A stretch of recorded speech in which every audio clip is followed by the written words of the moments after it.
नमस्कार, मैं हूं आपके साथ हर्षिता और आप देख रहे हैं पुलिस वाला वेब न्यूज।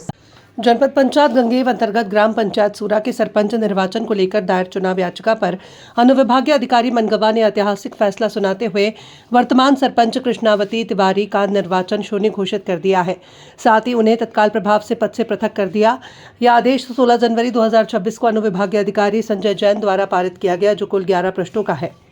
आदेश में स्पष्ट रूप से उल्लेख किया गया है कि सरपंच पद के प्रत्याशी दीप्ति द्विवेदी के साथ निर्वाचन प्रक्रिया में अन्याय हुआ और उन्हें नियम विरुद्ध तरीके से पराजित किया गया। जांच और सुनवाई के दौरान निर्वाचन प्रक्रिया में गंभीर अनियमितताएं पाई गई, जिसके कारण चुनाव की निष्पक्षता प्रभावित हुई। आदेश में यह भी कहा गया कि मतदान और मतगणना प्रक्रिया में निर्धारित नियमों का पालन नहीं किया गया, जिससे चुनाव परिणाम प्रभावित हुआ। इसी आधार पर सरपंच कृष्णावती तिवारी का निर्वाचन अवैध ठहराया गया। याचिकाकर्ता दीप्ति द्विवेदी की ओर से अधिवक्ता संतोष तिवारी, विनोद पांडे, ब्रजभूषण मिश्रा, राजदीन कुशवाहा, अनंत संयम शास्त्री और विजय विक्रम सिंह की विधिक टीम ने प्रभावी पैरवी की। फैसले के बाद याचिकाकर्ता दीप्ति द्विवेदी ने कहा कि यह निर्णय सत्य और न्याय की जीत है और इससे लोकतांत्रिक प्रक्रिया में आम जनता का विश्वास और मजबूत होगा। आप प्रश्न कर रहे हैं, ये ग्राम पंचायत सूरा का बहुत ही पुराना विषय है और उस समय चुनाव हुआ था, परंतु उस दौरान से ही जो सेकंड रनर अप थे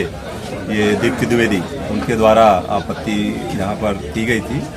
और न्यायालय के द्वारा बहुत ही महीन जांच करने के बाद सारे तथ्यों पर अच्छे से स्टडी करने के बाद जो निर्णय आया है, भले देर से ही आया, लेकिन लोकतंत्र की जीत हुई और इस बात के लिए मैं सभी वहाँ के नागरिकों को मैं बहुत बहुत बधाई देता हूँ। जिस प्रकार से इस निर्णय को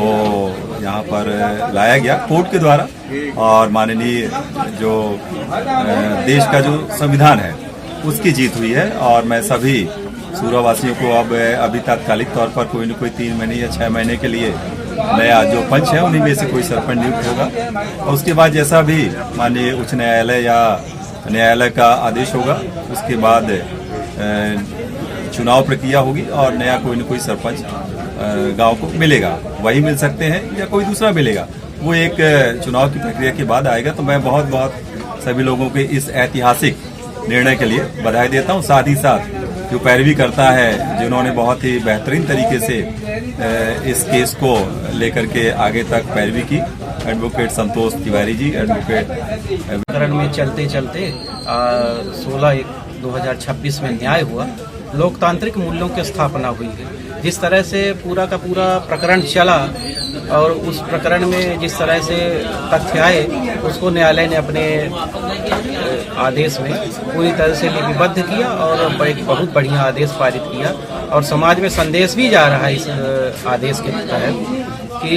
न्यायालय ही सर्वोपरि होता है, लोकतांत्रिक मूल्य ही सर्वोपरि होते हैं और उसका उल्लंघन कोई भी